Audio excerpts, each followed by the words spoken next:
It's an honor to be here today.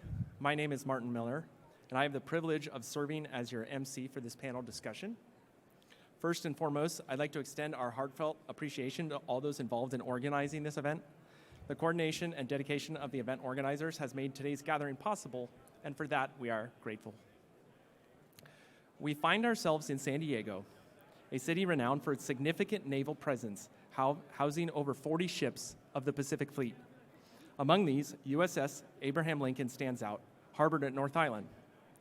The spirit of the USS Abraham Lincoln, alongside the legacy of its namesake, President Abraham Lincoln, resonates deeply with our theme today. President Lincoln famously said, "The best way to predict the future is to create it." This sentiment lies at the heart of our discussion on machine learning, emphasizing the importance of innovation and proactive engagement in shaping the future. As we delve into the capabilities of generative AI and its potential to empower our warfighters, both today and in the future, we encourage a dynamic exchange of ideas. We are privileged to have with us a distinguished panel comprising of leaders and innovators from both government and industry sectors. Our conversation will explore the transformative impact of generative AI. The first question I'm going to give out applies to all the panelists, and we can start here on the right and go left. The follow-on questions will be more targeted, allowing panelists to speak from their areas of expertise. After each panelist provides their insight, we welcome additional comments and perspectives from any of the other panelists. As we aim to cover as much ground as possible within the allotted time, we will conclude at 1400 hours, 1 hour from now. Without further delay, let me introduce our first panelist. Sitting closest to me on the right-hand side is Gustavo Di Figueiredo from Black Shark AI. Gustavo leads the geospatial intelligence product line for Black Shark AI, the first commercial company to detect every building on the planet using AI/ML applied to satellite and aerial imagery, and can construct a photorealistic 3D digital twin. He previously held leadership positions at Microsoft, Apple, and Sun Microsystems. Gustavo is originally from Rio de Janeiro, Brazil, and holds a Bachelor of Science in Electrical Engineering and a Master of Science in Computer Sciences. Going one left, Rafi Doyle. Rafi Doyle is serving as the Chief Engineer for the CDAO JADC2 Data Integration Layer Longbow. As Chief Engineer, she is leading engineering and architectural support for the CDAO JADC2 Data Integration Layer team. Rafian Doyle is the C5 ISR Distinguished Engineer, Senior Scientific Technical Manager, SSTM, for the Naval Information Warfare Center Pacific, detailed to the CDAO in support of the JADC2 Data Integration Layer. Her expertise in data and the combat systems area was built on U.S. Air Force operational tours as an Air Force Air Weapons Officer and Joint Interface Control Officer. She has extensive technical experience in tactical data links, T&E, and most recently as the Center's Integrated Fire's Strategic Initiative Lead, where she was coordinating NIWC-PAC efforts in cross-NRDNE, distributed live, virtual, and constructive experimentation. She is currently serving as a lead for the Universal Naval AI/ML Core Environment, also known as UNICORN, the technical director of the Navy Operational Architecture Data Pillar, as well as the technical advisor for the information warfare in the LVC effort. A lot of acronyms. Moving one down to the third spot, Mr. Brian Lopez. Brian Lopez is a former Navy captain who served in sea, shore, and air roles. Some of his previous assignments include commanding officer, executive direct officer, and director for enterprise cybersecurity at NAVWAR. He holds an executive MBA and master's degrees in electrical engineering and foreign affairs. He has certifications in systems engineering and program management from Defense Acquisition University, and he is part of the DoD Acquisition Corps and the Navy Space Cadre. He currently serves as the Director of Emerging Technologies for the Department of the Navy Chief Information Officer. He and his wife live here in San Diego. They have 5 children who are all serving in the military. And then on the far end, Mr. Rob Nolan. He is the Chief Technologist for the DoD at Amazon Web Services. He started at Amazon at 2017, supporting the Navy and joint programs. Okay, so we're going to start off with a little bit of icebreaker question that will apply to all the panelists, and we'll start with Mr. Diff Figueredo. Where do you see generative AI having the most impact across the Navy in 3 to 5 years? And do you have a fun story about how you leveraged generative AI in the past year? All right. Good afternoon, everybody. So let's start with a fun story, which I don't think is something that has a lot of impact for the Navy in the next 5 years. But recently, my wife and kids sent me this link to a generative AI site that takes your LinkedIn profile picture and lets you play with it, do crazy things with it. So I said, all right, what are the different themes? There was one titled Mars. And so what do you know? Here I am, my LinkedIn profile picture gets restyled as an astronaut, think like Matt Damon in The Martian kind of thing. Look really cool, but the best part of it is I'm way overdue for a haircut, and that's the best haircut I've never had. So I'm taking that picture to my barber saying, make me look like this. Now, in terms of impact to the Navy in the next 3 to 5 years, generative AI is broad, has a broad set of applications. Some are gaining more established traction more rapidly than others.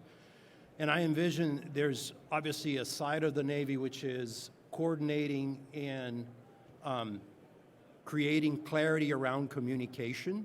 And generative AI can and does play a major role in creating, for example, abstracts and summaries and just synthesizing lots and lots of information in small, tangible bytes that can be fed to a large number of people. So I imagine that's probably a low-hanging fruit. We are on a different side of the use of generative AI. We use generative AI as a mechanism for us to create scenarios that would otherwise not be encountered naturally, that we exploit for other purposes. And I imagine this also has a big impact around training, readiness, and development.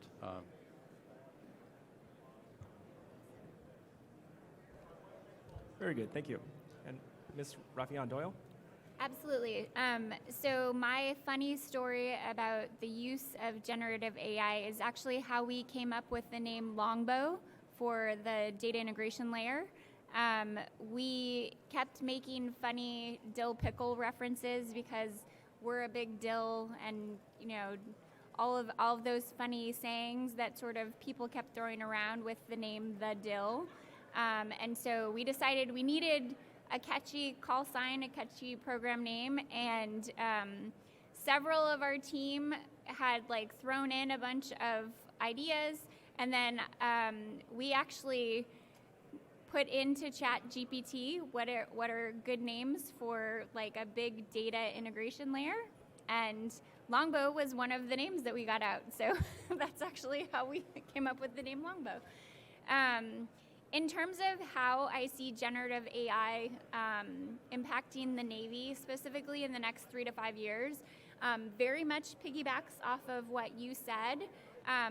Our warfighters are exposed to so much data in so many different forms, and I really think the use of generative AI, both in the form of LLMs, to really sift through and find out the critical data, is a way that we can help them sort of cull down the right data in the right form at the right time to be able to have better, faster decision making, so decision advantage.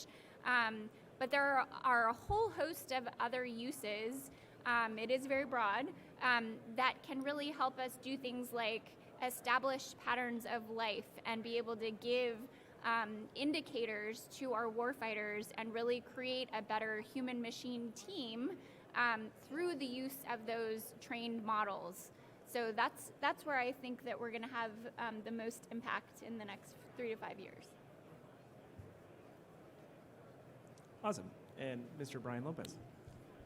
Yeah, I don't necessarily have a funny story. I have a short list of ways we've been using generative AI across the Department of the Navy, and I'll just go through a couple here. NAVIC PAC particularly has been developed a predictive model to look for classified, unclassified, controlled unclassified information and prevent unintended release of it. So I thought that was pretty interesting. The Naval War College has used generative AI to collect documents and historical documents and have them at the ready for researchers in the future. Naval Research Lab has been provided some coding assistance that's helped with their ongoing efforts in converting legacy code to modern code, clean code. NAVAIR is testing a variety of generative AI platforms in disconnected environments so they can build a repository of models that they can use within and across their programs of record. Finally, Corona is also doing software development related to unstructured data ingestion and data pipeline automation. I think in the next 3 to 5 years, generative AI and large language models will undoubtedly have a huge impact on what we're doing. We're seeing it already. We're mostly seeing it at the grassroots level, but there's a lot of trepidation of how we use it. Is it going to get out in the wild? Who mentioned that? Is it going to go out, get loose in the wild and running with scissors? I think Skip Heiser mentioned from Fleet Forces Command, and there is some truth to that, so there's some concern. There's also concern about controlled data being released in the wild, so we have to think about how we're leveraging generative AI models, but I think it will undoubtedly be used by the warfighter to our advantage. We don't have the short duration, real-time responsiveness for inbound weapons. If you think of some of the Ukraine things that we've seen, some of the war in Ukraine, inbound missiles, how do we respond to these things? Human can't respond to them fast enough. So I think we're going to see more of that, but it's going to require guardrails and some more controls without constraining the tools that we have in our hand. Mr. Rob Nolan. At Amazon, we have a very peculiar culture. And so one of the things we do is we do 360 performance reviews. So you can go to your peers and ask them to give you a small performance review for our annual review cycle.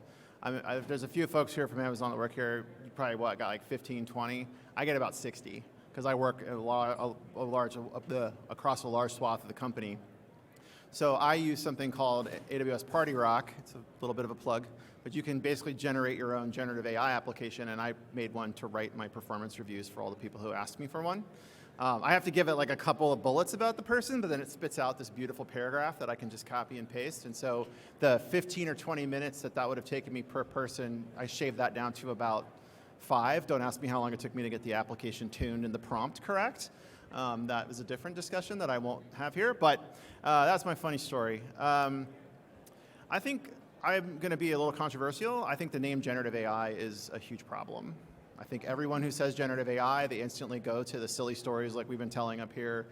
I think transformer-based neural network is a much less appealing name, and you look at that and you're like, what is that?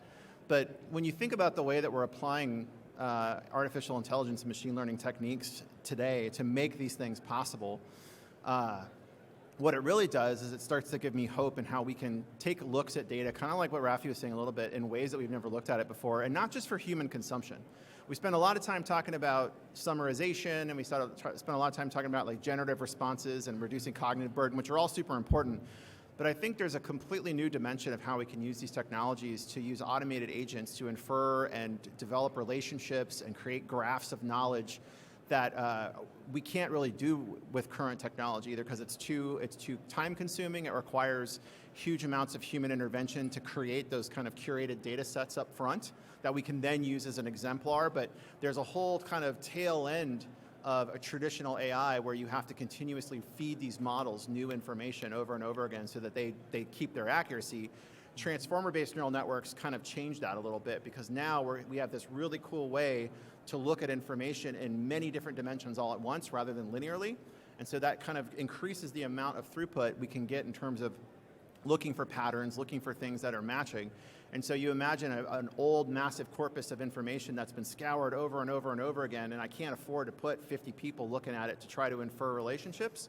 I can create these automated agents that can create inferences in ways that we haven't been able to do in an automated fashion that previously we'd turn loose, giant Hadoop clusters and big distributed analytic systems against, and they still wouldn't get us what we could probably do now. So I think that it both bodes well for this technology being more than just this kind of like egress path for sensitive data and things like that, but it also means that we have to not just look at it as, as a benefit, but also how do we protect any capabilities we do build with this, because adversaries are equally interested in this technique, right? And this is something that everyone has access to. So how we deploy it, how we use it, how we obfuscate our capabilities using these open technologies is going to be super important.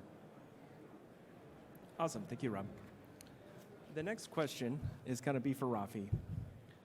Generative AI has applications all the way from enterprise HR to engineering, aviation, and field repair. Do you think certain roles will be more adept to use generative AI tools? How do we prioritize the right applications first? So I believe that the key for us to being able to unlock the power of generative AI and these transform neural networks is really how we build the trust for our warfighters. I know that that's sort of like the duh answer that everyone would give, but it's really about having a mechanism to really monitor the models as they may start to drift based upon the data that is being input, having a mechanism to do really rigorous test and evaluation, as well as continuous monitoring of the models as they're in use, and being able to know exactly when those models need to be sunsetted and new models developed to be able to produce the outcome that we are looking for.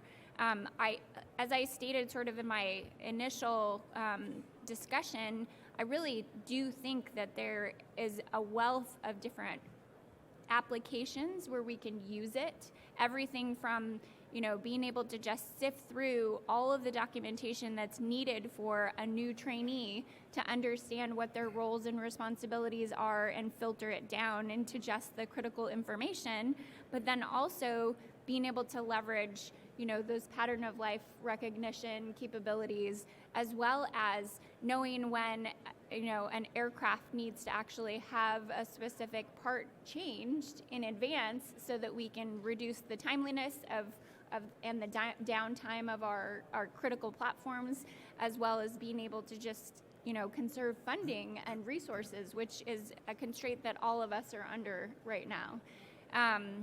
I think that the key to us getting there and really expanding the different realm of applications in the DoD and military construct all revolves around being able to have that provable, exposed, truthful understanding of exactly what's happening, and being able to communicate that to our senior leaders, both in the military as well as our DoD, so that they can understand that if an engineer is telling them, no, we have trained it, we know that we have tested it to this rigorous level, and we have the ability to continuously monitor it so that if there is drift or potential for hallucinations, we can actually put a stop to it. So having all of those, you mentioned guardrails in place to be able to do that. And then the last thing is making sure that we have a mechanism to understand when bad data is being put into the system. Because you mentioned, Rob, our adversaries. Our adversaries are looking for ways to be able to infiltrate what we're trying to do. And that's sort of like the easy button, is infiltrating bad data into both the training as well as operations. So having the ability to monitor and detect when bad data is being put into the system, I think is critical. Awesome. So I heard kind of three themes there. One was trying to make sure the model is doing what it's supposed to do. That might be on different metrics you can track. Yep. But I also heard you mention a bunch about trust, both at the user level and then at the leadership level as Yes. well. Would any of the other panelists like to add on to Rafi's response? I recently sat in a panel like this one discussing generative AI, And the person asking the question had the privilege of being a former aide to President Obama and had to do the presidential daily briefing. And he asked the following question: do you envision sometime in the future that generative AI would be able to do the presidential daily briefing? I think the answer to that is we humans like to have certainty. We're geared towards expecting that a statement has some degree of truth to it. And generative AI is fundamentally a statistical model that's adapting an answer to a broad definition of what you expect.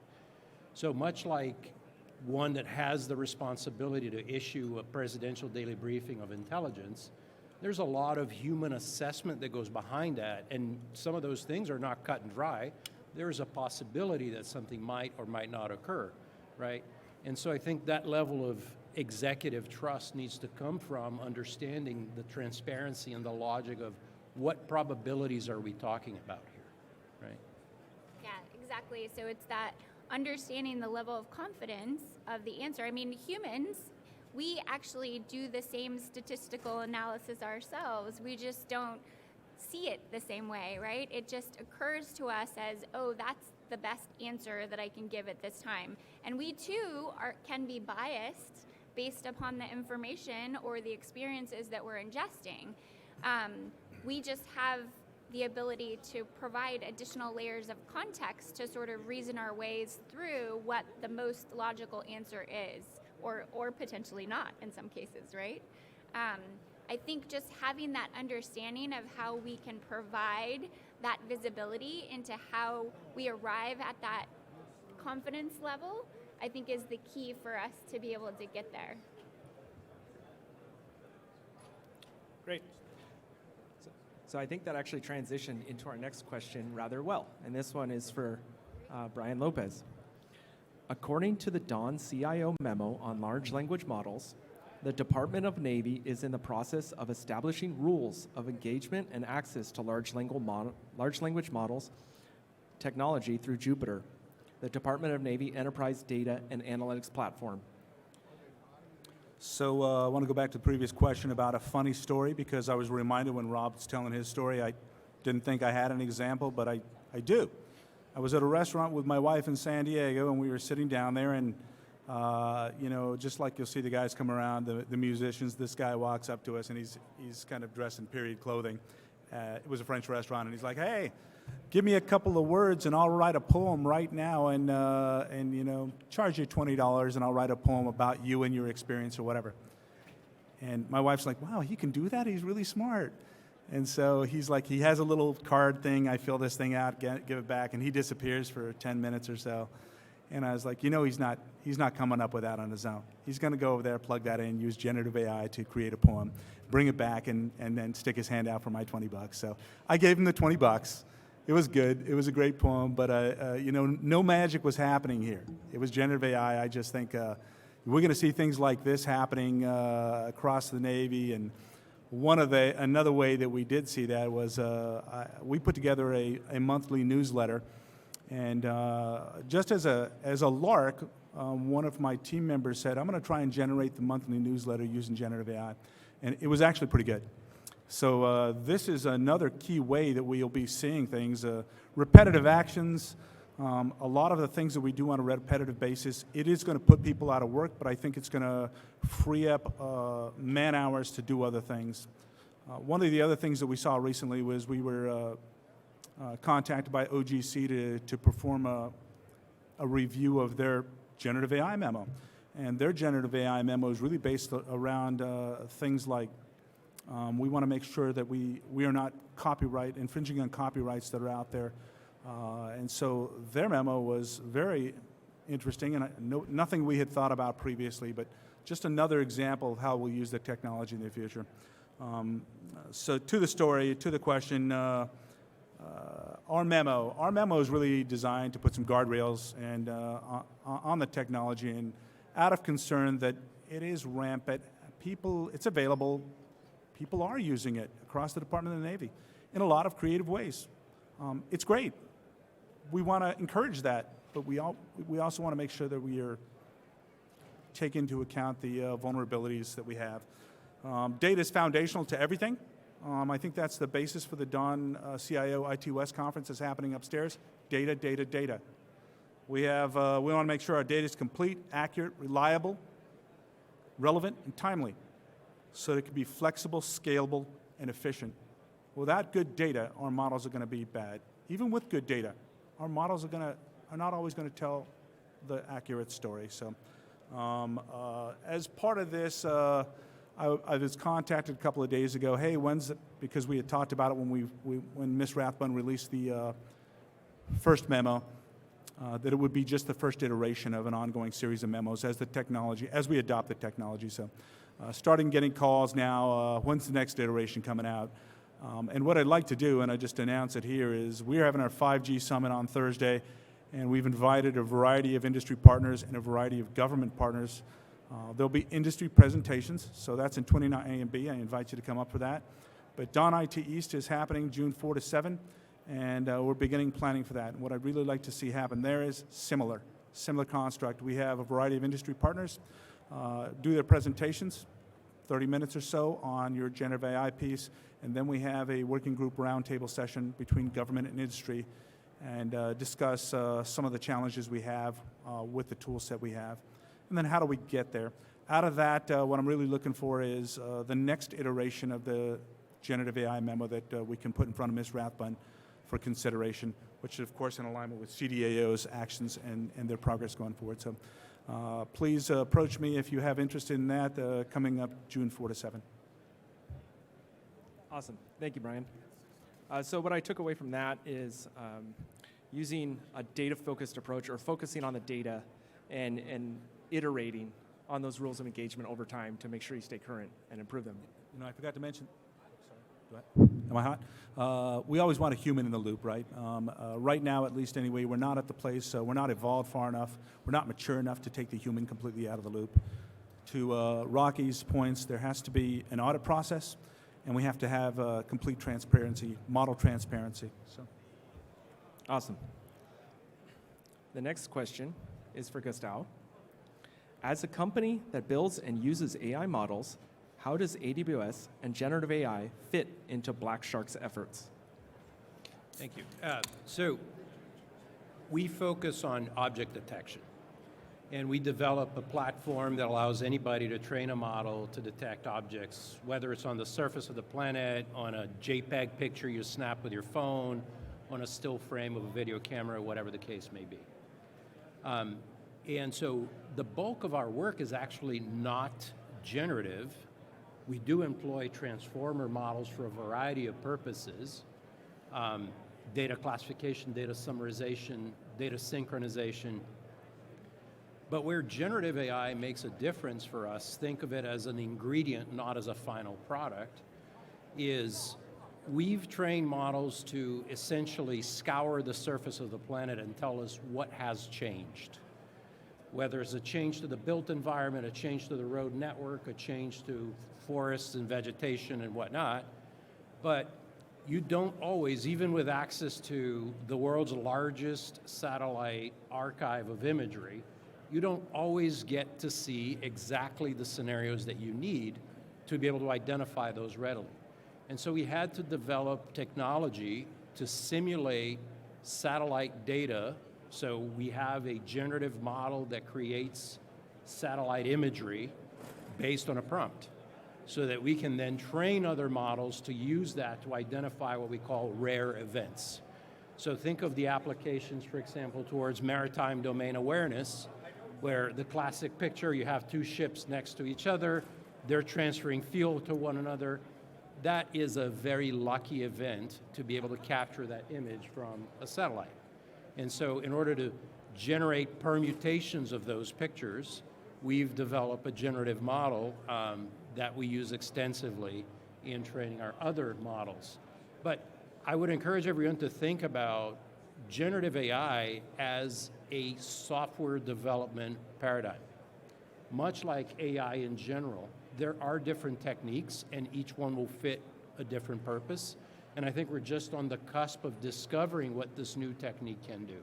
I think to the previous comments about the importance of managing your data, because one of the things that generative AI does is coding is no longer the most expensive or most complex part of the solution, right? And so we also leverage it as an internal tool to help us accelerate the productivity of our individual developers. So think about that scenario. I'll add, I personally believe that specific to our DoD and military data, that is our most rare commodity, right? It really is what we need to ensure that even if we have, the most well-trained models, if we don't have the right data, attributes, parameters, tagging appropriately to be able to put into those models, then you have nothing, right? Bad data in, bad data out. So I personally think that it's all about the data, but then providing the right techniques and ensembling of different techniques to get you to the right answer. Who would have thought that data was so lucrative? It's the most lucrative commodity in the world, and it has been for some time now. I saw something the other day, and I'm trying to think, I don't want to misspeak, but I think it might have been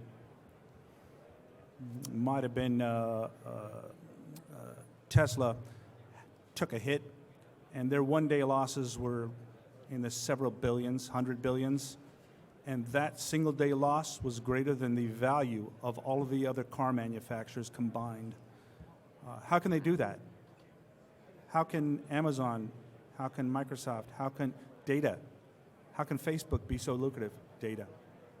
We are all part of it. We're all part of the social media piece of it. Data is being collected at breakneck speed, and access to data is going to be a challenge for all of us. But within the military, how do we, to Rocky's point, how do we make data that's accessible to everybody while still securing it? It's a giant challenge.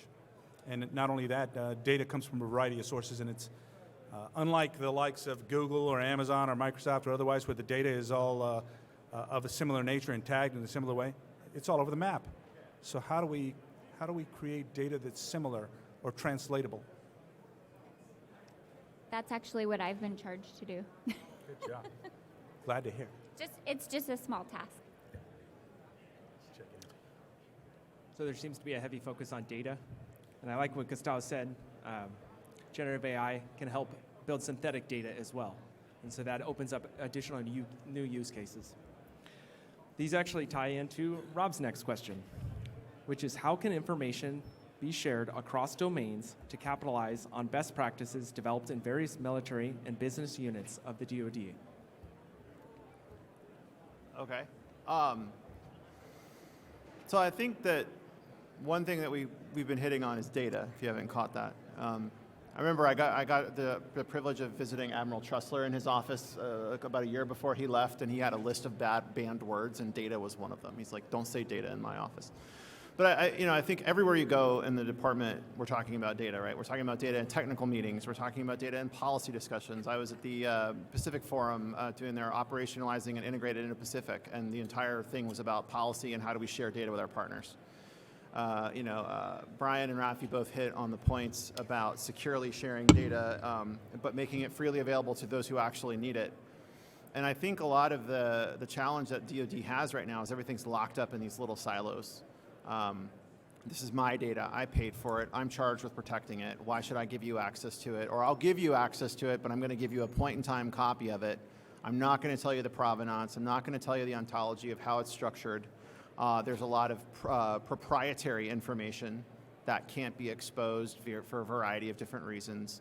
And then you just have the tyranny of distance. You have the tyranny of latency, and where data lives right now is very CONUS based. We've been operating as a military establishment for over 20 years, and in basically a single theater.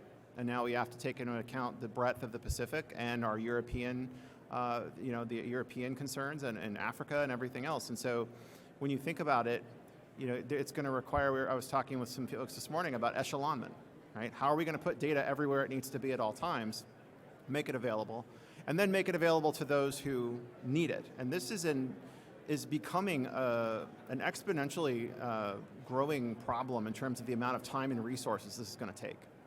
And so one area that we really see a lot of value in is approaching this using these generative AI, these transformer-based neural network approaches to classify and build relationships for this data. Humans will verify it, right? That's always going to be the case. But when you look at some techniques like generative adversarial networks or other ways where we can have computer models actually fight against each other to give us the best possible answer and then use humans as kind of a validator of that, those approaches are how we're going to scale up this challenge. Like Rafi is going to have the most voraciously hungry data system in the world, and it's going to get fed with more than she can handle most likely. And so she's going to have to filter all that down, understand what makes sense, and feed it to the right people. But then also, the more and more data we're generating, and Brian, you're talking about your example about Tesla, but we generate more data, I think, almost every hour now than was generated up till the year 2000 in human history. Right? So what are we going to do? We have an embarrassment of riches, but we don't know what to do with it. And you have these big companies like Amazon, like the Facebooks, the Googles, who have figured out how to find these patterns in this noise using these techniques. But I think for national security, we have to be able to really understand all of this stuff and be able to apply the right markers, the right classifications, the right tags to it, so that it gets to the people who need it right away. Right? When you think about like a PT cop type of interface where you're looking at it and you have 16 different partners engaged, I can't have the right dot not show up on the screen because that person's authentication didn't go against one system, right? Everybody needs to understand this, and without humans categorizing and tagging all of this information is never going to work. And so I think as we start diving deeper into this world and we get through the trust building and learning how to manage hallucinations and learning how graph dependencies and other stuff like that will help us solve those problems and building that up, we have to start building trust in these systems to help us rationalize and make sense of this information and use these techniques to move that faster. Because the amount of information being generated by all of these people here on this floor is just going to overwhelm the human ability and the government's ability to, and it's just going to get locked up in a silo, and that one insight that we need to maintain decision advantage may not be available. So I think that's a big part of this journey, that as DoD starts to adopt these techniques, we have to really think about equally focusing on that part of it and how the systems will talk to each other and categorize and manage this information and not solely focus on humans. Humans are the validators. Humans always will be in the loop, but we have to structure these systems in ways that that cognitive load and that burden is not for each individual byte of information to be validated and properly tagged by a human, but instead the validation the models are doing the correct thing in that space will help us get to these goals of having these kind of unified data pictures. Yeah. Thank you for coming to my TED Talk. An interesting perspective. So instead of using data just for decision making and inference, use it for data tagging, filtering, accessibility, kind of all the pieces to the puzzle. Any other panelists have any thoughts they'd like to add? I just wanted to say that I hope we get to the point where there will be less human in the loop. I think we will get there. It'll take time. But over-reliance on the model is dangerous, and vulnerabilities come from that. So, yeah, I think models will be transient, right? Models will always be transient. We'll have new techniques, like the stuff that all these graduate students are writing their PhD dissertations on now. Was these generative techniques that we're using today were people's PhD dissertations in 2010. Right? So in another 10 years, it's going to be even more insane, right? When someone finally figures out how to break through some of the transistor problems with sizing GPUs and make them smaller and more power efficient, or when we finally adopt a standard different than CUDA, right? And we get past some of that kind of horizontal scale limit, what's going to happen then? So the technology is not going to stop. It's going to keep growing. It's going to keep moving. It's almost self-serving. I think that the frameworks that we build around these things are the most important, right? The technological frameworks, the policy frameworks, the ability for us to adapt and evolve, right? And have, Rafi's talking about decay and drift, having signaling, having KPIs that these things are emitting to us to let us know when they're not working, and having the flexibility to, in the same use case, maybe use 5 different models, 4 of which are public and 1 of them is a custom government-made model. I think everybody making their own LLMs and generative AI models is going to get really expensive really fast. We published a case study on a model that was built out of the UAE on AWS called Falcon 80 billion, and it was an 80 billion parameter LLM, and it was a lot of money for one training shot, and they did multiple training shots. So instead of like that, how are we going to start taking advantage of things like retrieval augmented generation, right? How are we going to use frameworks like React, where we're basically kind of using event bus chains to fire off different tasks, whether it's a generative AI model or it's a retrieval augmented generation, or if it's a traditional model for image recognition or pattern recognition. All those things, all those frameworks have to be built. So as the models evolve, as the technology evolves, we know how to feed the data in, we know how to, we can test it to train, to trust it, and then we know how to get inference really fast and really reliably so that we can continue to inform decision advantage to our forces that use it. All right, excellent discussion. So the next question, we're actually going to focus just on the government folks, both Ryan and Rafi. And then we're going to kind of reverse the question the other way for industry. And the question is, how can industry partners and researchers work with the DoD to enable generative AI development? So that's actually one of the key things that I'm trying to do with the data integration layer is we are actually trying to provide that critical data access so that we can leverage and partner with our industry partners and academia and the FFRDCs to actually get us the right techniques, models, ensembling, frameworks to actually solve some of those problems. So really, I mean, in any program for an application or a model development, 80% of the time is actually spent in trying to acquire, curate, and get your data in the right form to even start your development. So if we, the government, are able to provide that data access of curated data and then partner with our partners, it actually unlocks this huge amount of knowledge and innovation that we have not been able to do because we've really limited ourselves by what industry partners we can actually partner with based upon the data access piece. So that specifically is a significant interest to me because, as Rob mentioned, like, things keep happening at an exponentially faster rate based upon technology development. So we really need to have the right framework and the right infrastructure and policy in place so that we can capitalize on that, because unfortunately, there are others that do not have the same goals or objectives that we do that are doing the same thing and don't have some of the same constraints that we do. So does anybody know what last year's word of the year was? It's an odd question. It's hallucinate. And probably most of you realize hallucinate has everything to do with generative AI. So where I'm going with this is how can we partner with industry? How can government partner with industry? And I say help us mitigate risk. And what does that mean? There's risk in a variety of, you've heard it up here, data risk. There has to be security risk. Nefarious actors, misuse of sharing, internal sharing, risk involved in creating unique freestanding models that's expensive. How do we mitigate all of that? That's where we need your help. One of the things that we see is it's very easy now to create cybersecurity attacks using generative AI. We have to be able to respond to that very quickly. There's another area I haven't. Well, actually, Rob made a reference to it, but generative AI models use GPUs, which are processors that are expensive. They use sub-nano lithography, and I think to the point of like 3-micron technology, so they can increase the transistor density on chips.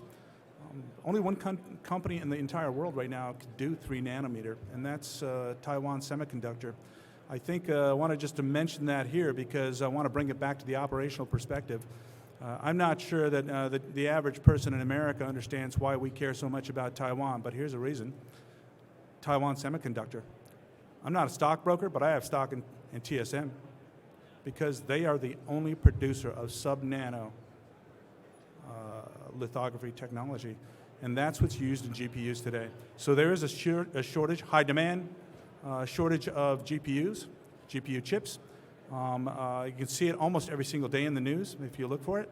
And I think if Taiwan were to fall to PRC, the chip right now that Taiwan does not, TSM does not sell to PRC, and that was in conjunction with the U.S.'s desire.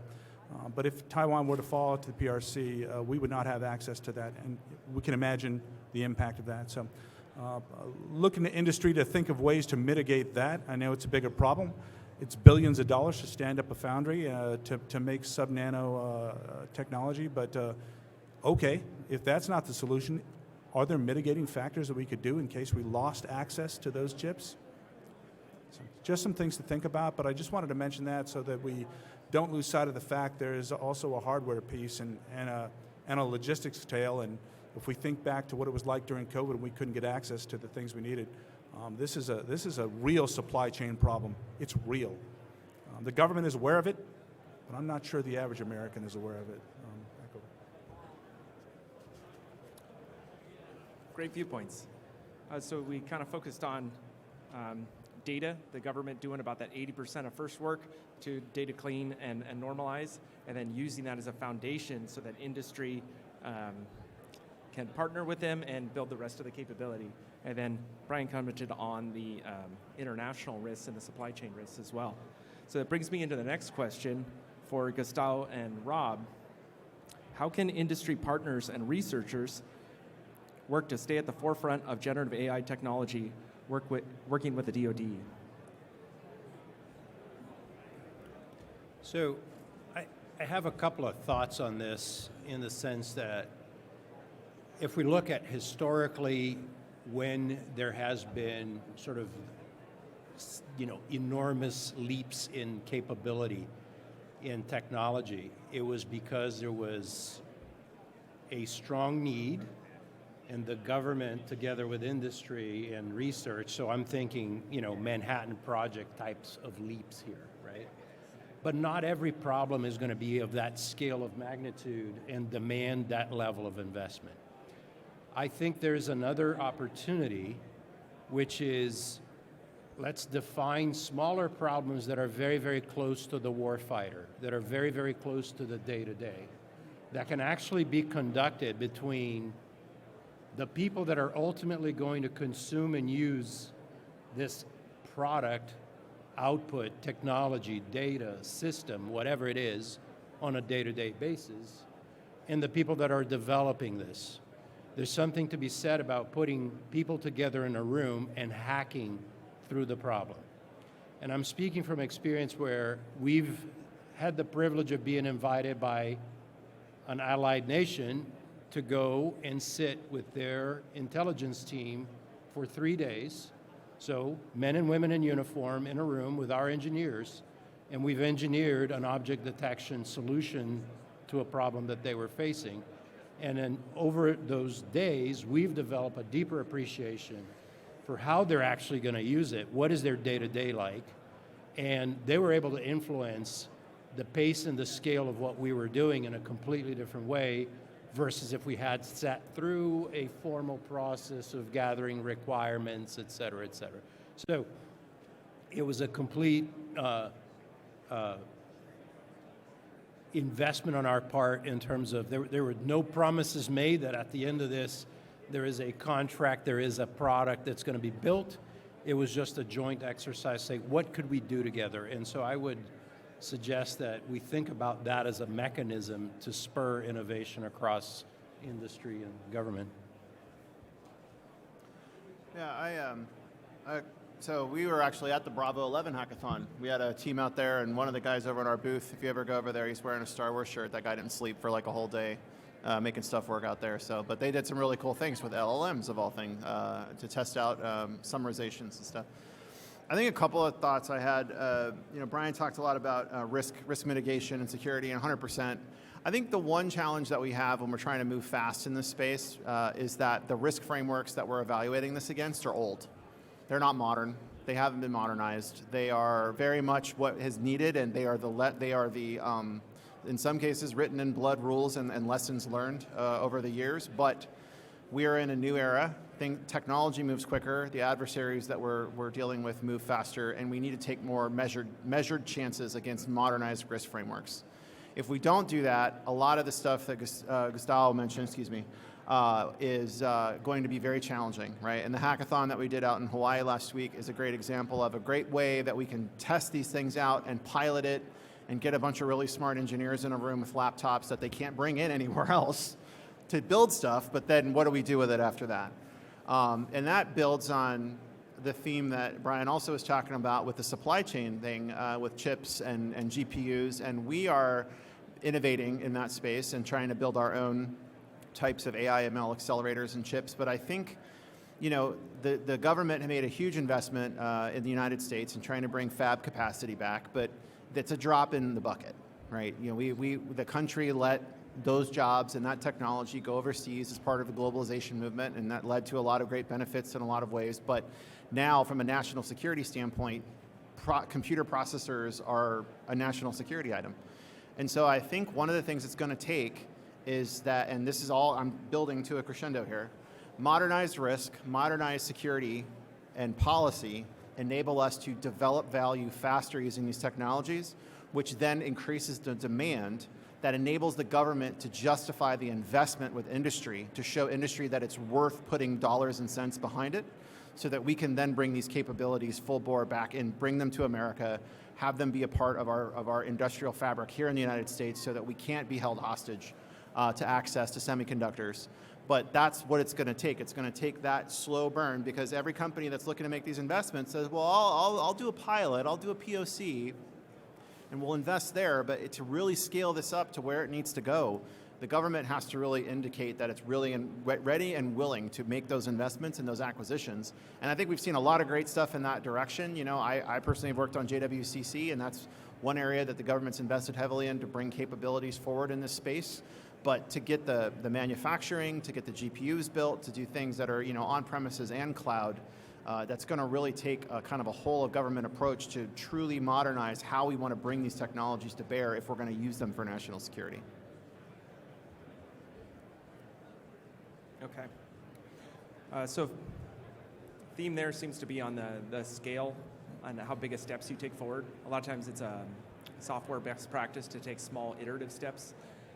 Any comments from the rest of the crowd on taking big steps, moving really fast, versus the more manageable approach of kind of iterating slowly? So I would say, based upon my experience, having those small teams of industry, academia, government, all working with the warfighters, working together to at least get a good framework and really get to the root of the problems quickly, versus following our traditional JSIDS, requirements development process. I think that really is the way of how we can more rapidly partner with industry. But I do agree that there's a commitment. I struggle with how do I incentivize industry to bring me the best of what they have to bear, and still make it beneficial for the warfighter, and make it a program that I can support through funding. So there is a balance, and it's looking at different business models and different models for how we do the risk framework. I 100% agree that we should actually be using model ensembling to be able to monitor our risk, versus the traditional checklist paperwork drill that we do with a lot of our programs. So awesome, thank you. So we've got 5 minutes left. Does anyone have a question for the audience? We might be able to take 1 or 2 questions. there's someone. We have a microphone up front. We might be able to bring it to you, or you could step forward.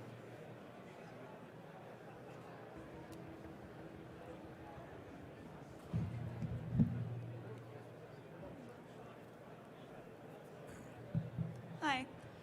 Oh, Jesus. So you guys were talking about the human would always be in the loop. and talking about they would possibly be less involved, but humans are always the validators. Do you think we'll ever get to a place where humans are not involved, AI is able to generate, and girls who code, that's important to us right now? Is AI going to take over and start coding for us? Are humans going to be not involved in these systems, or do you think they will always be involved, like at some step, some capacity? I think for the time being, we are where we're at. We're in an evolutionary process. But I'll give you an analogy or an example. Whoever thought we'd see tractor-trailer trucks rolling down the highway completely unattended, driving themselves? And I've seen dozens of examples, videos, TikToks, dudes snoozing in the driver's seat. He's going 90 miles an hour through LA down the highway. But we've seen what's happened with that. For the most part, it's been a fairly reliable technology of where it's at today. But we have the occasional crack up where the car goes direct, under the standing tractor-trailer track or something like this. So again, this is just an analogy to say I think we're on the right track. I think we will get there. I think we will have independent software development. So one of the things I saw a provocative discussion was software developers or computer scientists was one of the occupations that was being discussed as going by the wayside with the advent of generative AI. I'm not sure about that yet. So short answer is I think we're still where we're at. We still have a human in the loop. I do think we will get there. Again, using the analogy of the driverless car, that I am not comfortable. I will be wide awake with my hands somewhere near the steering wheel for the time being, but I do see a future where it will be that way, and it will be the norm. Over. My car has tried to kill me multiple times, so no. You describe artificial general intelligence, which is the idea of a fully sentient computer that's able to do human tasks and control things. I think that's a little bit out of the realm of what we've been talking about. Artificial intelligence, machine learning, like just to be glib, is fancy autocomplete in a lot of ways, right? So I think that like the coding example is really interesting because I've seen a lot of experiments people do where they're doing kind of like, it's not string translation, but like this instruction in this language equates to this instruction in this language, and you get a functional program. Now do it where the bugs come over, because I can't explain to you why the literal translation works exactly the same way, but every language handles memory differently. Every language handles strings differently. So can I do a literal translation based on scanning the documents and training a model on Stack Overflow examples? Or do I really have to understand like how this thing actually worked? When you look at our autonomous drones for package delivery, that is a really hard problem to solve. I'm an amateur pilot. I fly airplanes. I've been through years and years of training. The FAA is one of the hardest organizations in the government to get to let you do something, because if you do something wrong, you fall out of the sky and hit people. And so when you look at artificial intelligence flying package delivery, it hasn't taken off like we thought it would, right? Like I still want that QR code I can put in my driveway so I can get my package in 15 minutes, but I'm not getting it because we haven't figured out how to provably make that safe. So I think human in the loop is going to be there until technology gets past the point where I can crack open the binary of an AI model and not just look at a bunch of random numbers that no one can explain why they're there, but they make these statistical predictions. There's a lot of science that's going into this right now. I think explainable AI is a big topic. Responsible AI is a big topic. Amazon is a big signatory on. But I think science cannot explain some of how this stuff works yet. Weather prediction is a big area where I've tried to figure out how AI works, but every weather scientist you talk to says every weather model I have, I can tell you the math of exactly how it got to that result. But then they look at an AI model and they're like, I have no idea how I came up with that. I just saw the inputs and it came out with the right answer. So I think until we can get past that, and that's going to be a human in the loop thing, but then we start approaching what you were referring to. I consider artificial general intelligence, which is kind of a different thing altogether. There's a Bill Gates quote that says humans tend to overestimate the impact of a technology in the short term and underestimate it in the long term. And I think that's what we're dealing with here. Coding, for example. AI is very good at detecting patterns and following patterns, and coding at its lowest level is there's a pattern. There are well-established patterns for how to sort a list, right? But what is uniquely human is the spark of creation. The person that for the very first time thought about, I need to sort a list, and I need to do it in fewer than n steps that other algorithms have done in the past. That is a uniquely human trait, right? And that's going to take a while for AI to be able to get to that generalized intelligence to say, because of all of these factors, I will now impute and then extrapolate to a conclusion. If you're interested, Yann LeCun, he is a well-known AI researcher, scientist, and works for Meta. He had a thread on Twitter the other day, or X, I should say, where he basically worked out the numbers of the visual cortex in our brains and how much bandwidth there is between eyes and the visual cortex is expressed in bytes. And he basically works through the math. And he says, look, a human child by age 5 has been exposed to more parameters and data than the world's largest theoretical large language model is possible based on all text ever produced by mankind. And so don't underestimate what has been given to us by evolution, right? It is pretty powerful, and it's going to take a while to be replicated, but it is not impossible. And so I think there is a short-term, long-term discussion in answer to your question. Okay. Some very thought-provoking insight. We are at time, so I think we're going to conclude here. I want to thank each of their panelists for answering all those questions, and I want to thank you, the audience, as well. We're in the right place at the right time, so make sure you have these discussions outside in the rest of FC as well. Thank you all.